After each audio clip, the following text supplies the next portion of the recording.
Hello there, and a very warm welcome to you all for this week's vlog.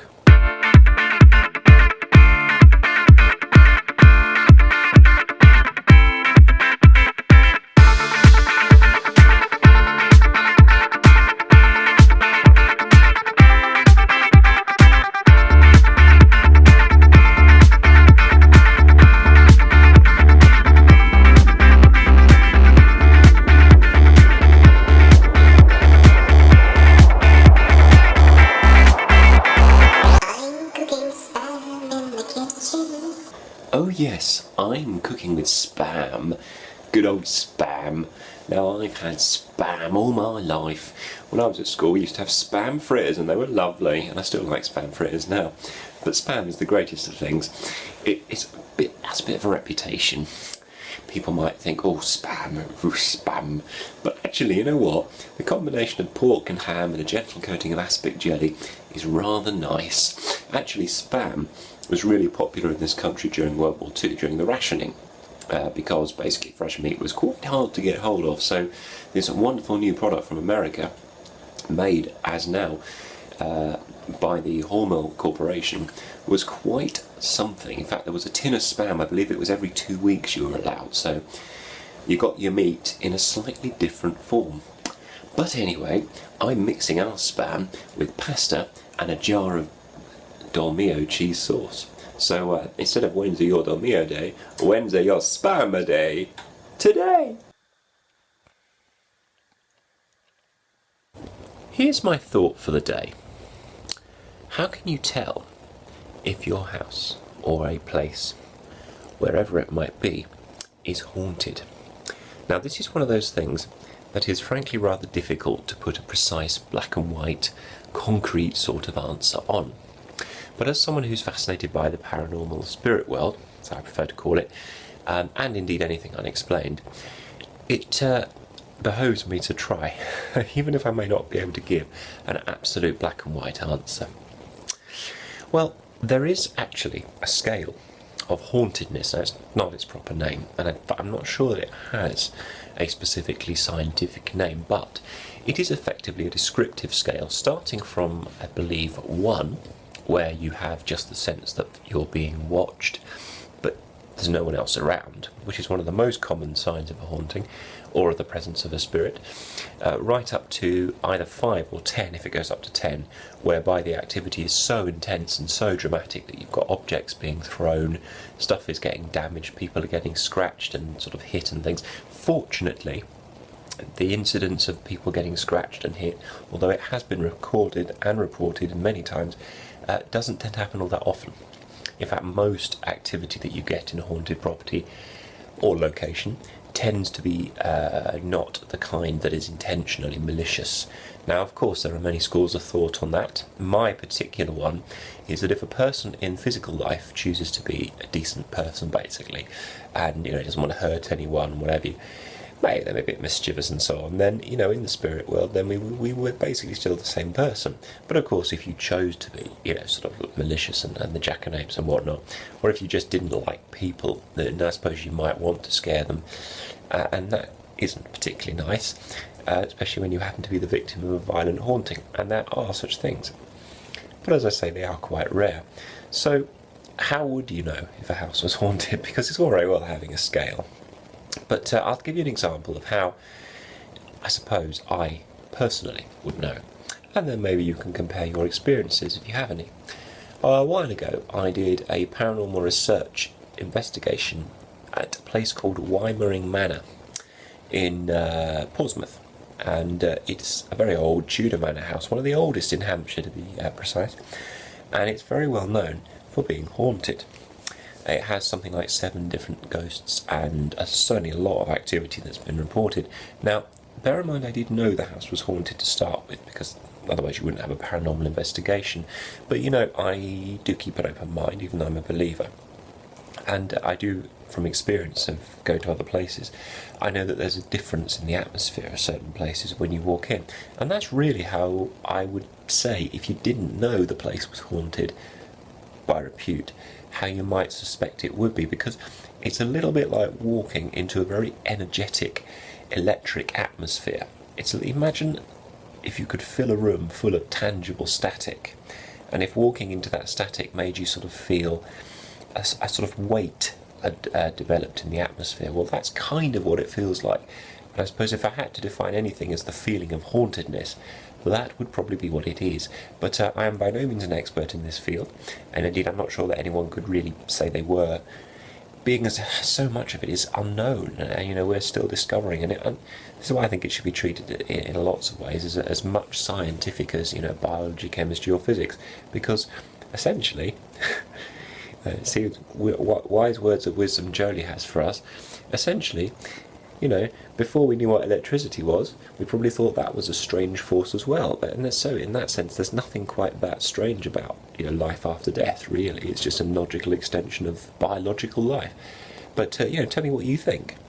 What do you genuinely think about how can you tell if a place is haunted? And what is the tell that makes you think that maybe something that happened potentially was paranormal in origin?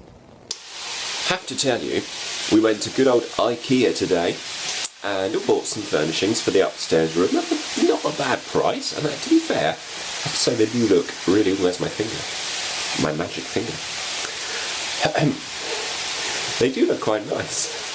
The furniture that we bought, that is, and let's be honest. I mean, it's a quick and easy but not bad way of making your house look good, isn't it really, with IKEA? Might be a slightly odd concept for actually how you buy the stuff, as I'm sure you know if you've been to IKEA. Principle that you go in and you see everything in a nice showroom setting, and then you go downstairs to where all the boxes are in the self-serve warehouse section. Some of it's quite heavy, I must say, and you pick your things, although you do have to be careful because the boxes are all brown. most of them. Some of the stuff isn't, obviously, the little things. And then you go through the checkout, and there's your corridor and PO, etc. But we went there this morning with the intention of having breakfast first, and we were a little bit later. We see it opens at 11. Yes, so we got there at 10. Well, I know we didn't, that's a lie. We got there at 10:30, and something like that. Parked up, and made our way round, and it is quite a labyrinth, because it's like you have to go sort of all the way around the houses, and they make you look at everything, which is very cheeky, but very effective as a sales technique.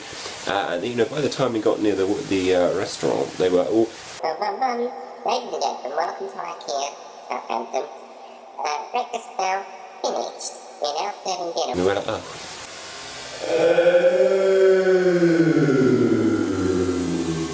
That's all we could say. Fortunately, however, when we got home, we did have a big, nice, juicy bacon roll each. So, everyone's a winner, really. And we did get some nice furniture, did I say that? We did. Honestly, it is nice. We've had something of a film afternoon. 2 films. The first one was frankly a little bit pants. It was called Beneath Loch Ness. It's not as dramatic as it sounds. Basically, it's another Loch Ness monster movie made in 2001, starring a collection of actors who aren't terribly well known, and I don't think they've done a great deal since then, but I don't know, I'd have to check. And an interesting one, which I have to say I haven't quite finished watching because I had to make dinner, but that film is Transatlantic Tunnel. And this is a really interesting one because it's a black and white film made in 1935, 4 years before the outbreak of World War II, and it presumes a future in which there's already been a channel tunnel linking Great Britain and France, or presumably or Belgium, or possibly I suppose even the Netherlands, it's not made specific, and a tunnel between Miami and the Bahamas, and it's basically all about a tunnel, as you may imagine from the title, between the UK and the United States of America, so a properly futuristic film. But what makes it so fascinating is the time that it was set, and I tell you what I like about these films as well. They're quite well known for actors using received pronunciation, and it's quite interesting to see how much English has changed since relatively a short period of time. So we're talking about sort of 80 years, or yards as I should say. For example, you hear people talking about their hats, where you might say hat, or well, I know it sounds like a really tiny difference in sound, but the fact that all of the actors without exception are using a received pronunciation version, or RP, of either British English or American English, kind of, as a linguist I find it fascinating, because what it says to me is that they were really trying to promote effectively the purest spoken form, in a way, of the language. Now, of course, there is no such thing as a single way of speaking a language. There are many, many dialects, not only in the US, but here in Britain, and I should say, of course, Scotland, Northern Ireland, Wales, and so on. So, you know, although we do have RP, you do get a lot less of that in films now.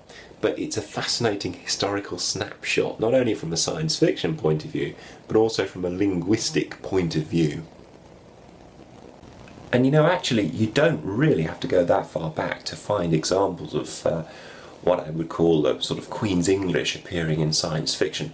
Doctor Who, as it was made in the 1970s, starring John Pertwee, especially in the Unit era, tended to feature all earthbound stories and a lot of government types who would often be typecast as chaps in jackets and suits and ties and such things, who would often speak in this sort of voice. And what's interesting is that John Pertwee's Doctor was very much of an institutional figure, so to speak, and he would often sort of refer to people as my dear chap, my dear fellow, and you get quite a lot of that in 1970s Doctor Who scripts.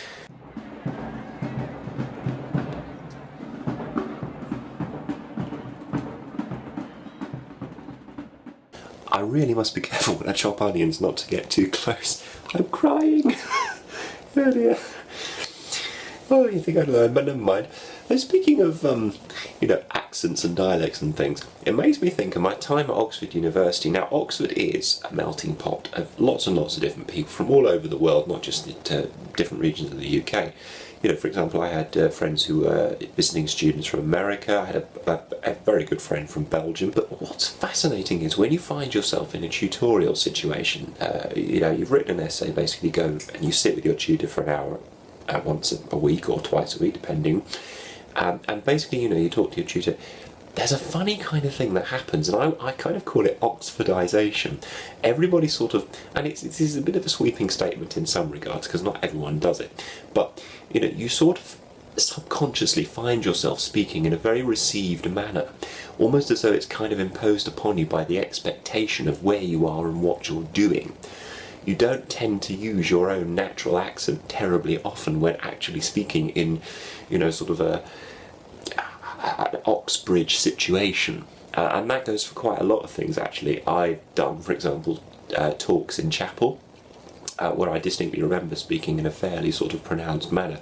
Also, when I was talking to my tutors, there were, however, a few exceptions. We did have one who had the most amazing Oxfordshire accent, and actually he was just genuinely lovely, and he did our poetry lectures. Now, as you may know, English has a lot of rhythm to it, and we speak with a very rhythmic manner, whether you notice it or not necessarily. So do a lot of languages, but in English poetry you have a very distinct metre, a rhythm. And he would demonstrate this by walking up and down the stage of the lecture theatre going, tum-ti, tum-ti, tum-ti, tum-ti. Iambic pentameter, basically. Molly thought the game was stupid. And one particular one I remember, this train is for Didcot, not stopping at Reading. Believe it or not. And the whole point of that was because we were studying German poetry, which also has rhythm. So, you know, there you are. The world of Oxford truly is a microcosm, unlike anything that you kind of experience before you actually enter it. But once you do, it becomes incredibly quickly ingrained into the way you react with it and speak and behave within it. And then when you sort of step back for a second, say, well, you know, during holidays and vacations and things, you're like, blimey, there is a distinct difference. And then you sort of revert back to your natural accent, like I did when I went back to Kent, you know, during the holidays, back to my parents' house. And it was a very sort of, you know, suddenly my Kentish accent would suddenly pop back, like it hadn't been anywhere, if you see what I mean. Well, that, I'm afraid, is all we have time for today, but never fear, for we shall be back again in 7 days, so whatever you're doing this week, make sure that you have a good one. Until then, take care. Ta-ra for now.